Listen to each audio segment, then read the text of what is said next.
Friends, welcome to my channel. आज आपण बनवूया मुलांच्या टिफिनसाठी गवारची भाजी। जून महिना सुरू झालेला आहे, सर्व मुलांचे आता स्कूल चालू झाले आहेत आणि रोजच मम्मीला पडणारा प्रश्न म्हणजे टिफिनला काय द्यायचं। बटाटा, भेंडी किंवा फ्लावर या सर्व भाज्या मुलं खातात, पण आज मी जी गवारची भाजी बनवणार आहे ती माझी मुलं तर टिफिनमध्ये घेऊन जातात आणि खातात सुद्धा।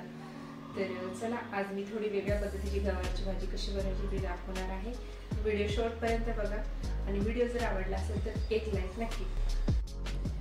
मी 250 ग्राम गवार घेतली होती, जी रात्रीच गवारच्या शेंगा मी तोडून घेतल्या होत्या आणि यामध्ये अर्धा चमचा मीठ घातलं आणि जवळपास अर्धा तास हे पाण्यामध्ये भिजू घातली। आपल्याला माहिती आहे कुठल्याही फळभाज्या आजकाल पेस्टिसाइड शिवाय येतच नाही, त्यामुळे शक्यतो फळभाज्या करताना मिठाच्या पाण्याने आपण धुवून घेतो। त्यानंतर मी गवार स्वच्छ धुवून घेतली, कढई गरम केली एक आणि त्या कढईमध्ये तेल घातलं आहे। 1 चमचाभर तेल घातलं, त्यात अर्धा चमचा हळद घातली, हलकसं परतून घेतलं 1 मिनिटभर आणि त्यानंतर ही गवार कढईमध्ये घालून परतून घेते।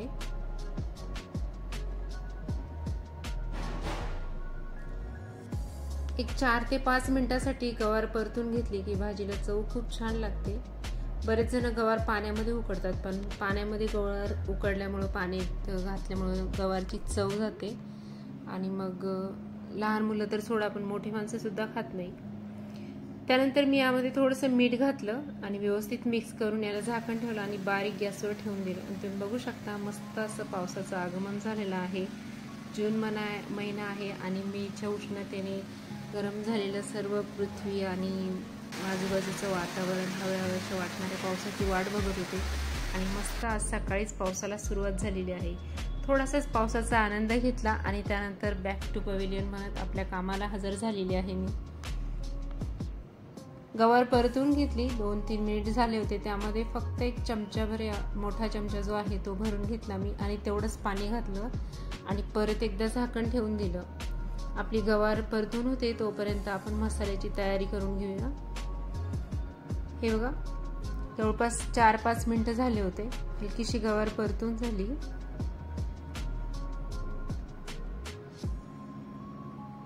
मी इथं काय मसाला केलाय ते दाखवते। इथं कांदा घेतलाय कट करून, कोथिंबीर घेतली आहे आणि लसूण घेतला आहे। जास्त काही मसाला नाही, व्यवस्थित अगदी कमी याच्यातच तयार होते साहित्यात।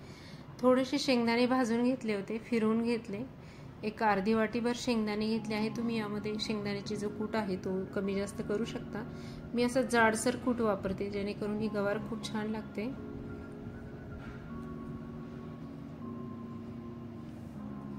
परतून घेतलेले जे गवारच्या शेंगा होत्या मी प्लेटमध्ये काढून घेतल्या आणि कढई थोडीशी धुवून घेतली। सकाळची वेळ असली तरी जास्तीचे भांडे काढायला नको म्हणून तेच कढई मी परत धुवून घेतली आणि जरा शॉर्टकटचा मार्ग अवलंबला आहे आज। तेल घातलं कढईमध्ये, 2 चमचे तेल घातलं, त्यामध्ये मोहरी घातली आहे अर्धा छोटी चमचा, त्यानंतर 1 चमचा जिरे घातला आहे। थोडा वेळ परतून घेतलं, त्यानंतर ठेचून घेतलेला लसूण घातला आहे।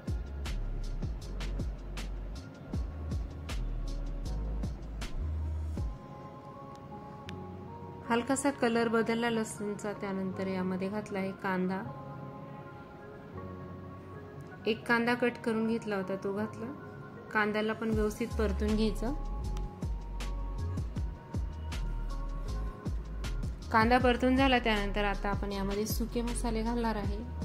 आपण आधीच हळद घातली होती गवार परतताना, त्यामुळे मी आता अगदी चुटकीभर हळद घातली आहे, पाव चमचा, आणि धना पावडर घातली 1 चमचा।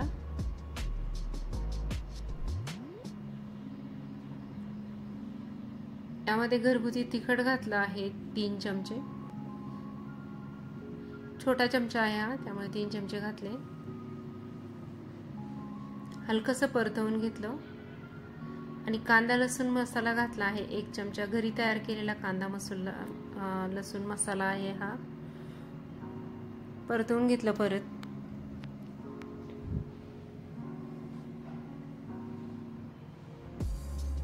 त्यानंतर आपण तयार करून घेतलेली गवार घातली आहे,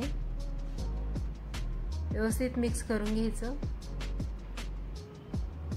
आणि गवारमध्ये आपण आधी थोडंसं मीठ घातलंय, ते मिठाचं प्रमाण लक्षात घेऊन परत एकदा मीठ घातलं आहे भाजीच्या चवीपुरतं। व्यवस्थित एकजीव करून घेतलं आणि यामध्ये थोडंसं पाणी घातलं आहे परत, आधी जेवढं घातलं होतं तेवढंच, कारण ही जी गवार होती ती थोडीशी व्यवस्थित शिजण्यासाठी थोडं पाणी घालणं गरजेचं होतं. झाकण ठेवलं आणि एक 6 ते 7 मिनिटं व्यवस्थित ही गवार परत एकदा या मसाल्यामध्ये शिजवून घ्यायची. हे बघा, गवार शिजून झाली होती आणि अगदी थोडंसं पाणी राहिलं होतं. एवढं पाणी असताना मी यामध्ये जो तयार करून घेतलेला शेंगदाण्याचा कूट होता तो घातला आणि परत एकदा व्यवस्थित मिक्स करून घेतला आहे. बारीक कट करून घेतलेली कोथिंबीर घातली आहे. परत एकदा व्यवस्थित मिक्स करून घेतलं आणि त्यानंतर 1 मिनिटभर फक्त गॅस चालू ठेवला आणि नंतर गॅस बंद करून आपली भाजी तयार झाली होती. गवारची भाजी साईडला ठेवली आणि त्यानंतर मी चपात्या करून घेतल्या. भाज्या जर अशा गार झाल्यानंतरच मी टिफिनमध्ये भरते शक्यतो, त्यामुळे माझी आता टिफिन भरण्याची लगबग सुरू झाली होती. 2 टिफिन तयार करून घेते मी, एक मुलीसाठी आणि एक आमच्या आहोंसाठी. काकडी आणि कैरी कट करून घेतली आहे, सॅलड तयार करून द्यायचं थोडंसं, आणि चपाती. अशा प्रकारे मी आजचा टिफिन तयार करून दिला आहे. अशा प्रकारची गवारची भाजी एकदा नक्की बनवून बघा आणि व्हिडिओ जर आवडला असेल तर नक्की लाईक करा. चॅनलवर नवीन असाल तर सबस्क्राईब करा. तुमच्या फॅमिली अँड फ्रेंड बरोबर व्हिडिओ नक्की शेअर करा. तुमचं अमूल्य वेळ देऊन व्हिडिओ बघितला त्याबद्दल खूप खूप धन्यवाद. आपण परत भेटू नेक्स्ट रेसिपीमध्ये. Thank you so much.